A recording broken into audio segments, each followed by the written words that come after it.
Pickleball paddles have undergone a lot of changes within the last 10 years. Some of those changes for good, some of those changes for not so good. But today we're going to be talking about the first Gen 4 paddle. Yes, Generation 4 paddle in pickleball, and we're so excited to be talking about it.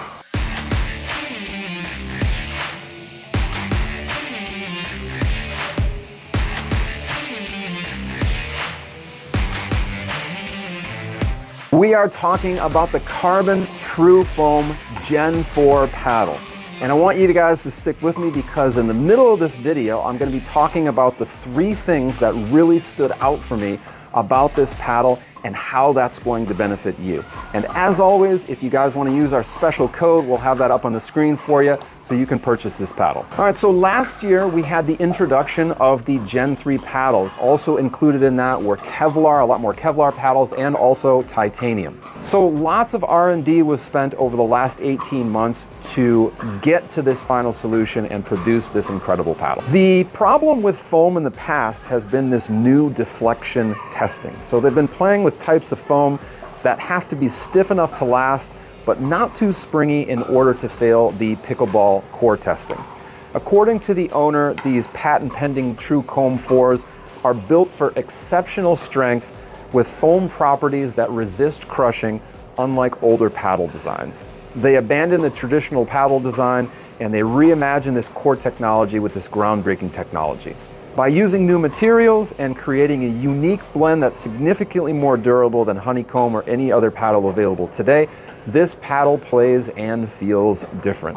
What this means is that you shouldn't have any issues with this core and you should have a very long-lasting paddle. One of the questions that people have about this paddle is, does it require a break-in period? So some of the other paddles, the Gen 3 paddles, required a break-in period. And from the people that have tested this paddle so far, and what I've even noticed playing with it, is that there is a very minimal break-in period or none at all to this paddle. You might notice about a 10% difference or an increase in the power that you have once this paddle breaks in, but it should not be very noticeable at all. So right out the gate, as soon as you get this paddle, it should perform at the level that it's going to perform at throughout the length and life of this paddle. The second thing that I noticed about this paddle that made it stand out was the power. So with the sunsetting of the Gearbox Pro, which is what I was playing with, I went back to playing with a Gen 2 Kevlar paddle this last week, and the first thing I noticed when I started playing with that paddle was after 3 hours of play, my arm hurt a lot. Specifically because I had to do a lot more with the paddle. With the paddles that have a higher dwell time, you can do a lot more with them and it doesn't require as much effort. And when I switched over to playing with this paddle in the last week, I noticed that I also had to work less in order to make the shots that I made with my Gen 3 paddles. And so this was one thing that I really liked a lot. So I tried to think about a paddle that had the same kind of amount of power that this one has. And even before I watched this podcast with the 2 owners, I said in my head that this one very much resembles the PaddleTech paddle. So it's not as powerful as your regular Gen 3 paddles, but it also has more power than most of your typical Gen 2 paddles. So it's right in between there in the sweet spot. The impact really disperses on the face and it feels somewhat muted, but not as muted as many paddles on the market today. And what I mean by muted, it means the paddle feels soft when the ball is hit and off-center shots don't kill your arm. I believe because of the high dwell time on these paddles that this paddle is going to be seen by everybody with being able to hit exceptional shots. I was able to apply a lot of pressure on my serves, hit really, really nice deep serves, and also had really great ground strokes with this paddle as well. And then the third thing that really stood out for me was I was somewhat expecting to hit this paddle and for it to have more power, but to lose some control. And interestingly enough, it did not lose any control whatsoever. And so what I love about this paddle is that they make it in 3 different shapes. And so if you want even more control, you can get the wider, shorter version of this paddle, and you can also make different adjustments to the weight. But this paddle was very controllable, and I loved that about this as well.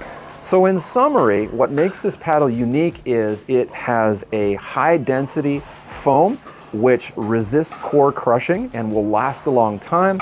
It also has a great amount of power and it also has wonderful control, and I think it's going to make it an exceptional paddle moving forward in 2025. Now let's talk about the elephant in the room. Will these paddles stay legal? That's the question. But I have been assured by people from Carbon that these paddles not only conform to the current core testing standards, but they will also conform to the future ones as well. And another interesting thing to notice about this paddle is that it is only going to come in a 14 millimeter core. The reason is because the foam is so dense in these paddles that if they were to make a 16 millimeter, it would make the paddle too heavy. And if you actually see the inside core of this, there's actually some holes strategically placed in the inside of the foam because it's such a dense foam. So that's the reason why these are going to remain a 14 millimeter paddle. Overall, I really loved this paddle, and I think this is going to be one of the best paddles in 2025, and you're going to start to see a bunch of companies come out with these 100% high density foam cores. This paddle retails for $280, which is what you would expect because of the research and development that they put into this paddle and because it's going to be such a high quality paddle. As always, you can use the Pickleball Pirates code and you can receive a discount on this paddle. Lastly, we wanted to thank Carbon for sending us these paddles to try, and we also wanted to thank all of you for using our code so that we can continue to make great content and bring you more paddle reviews for like this. And if you don't like Carbon and you want to try something else, you can see all of the different codes that we have available up on the screen here for a lot of other companies, and you can find something that suits you. So thank you guys so much for watching this review, and happy hitting in 2020.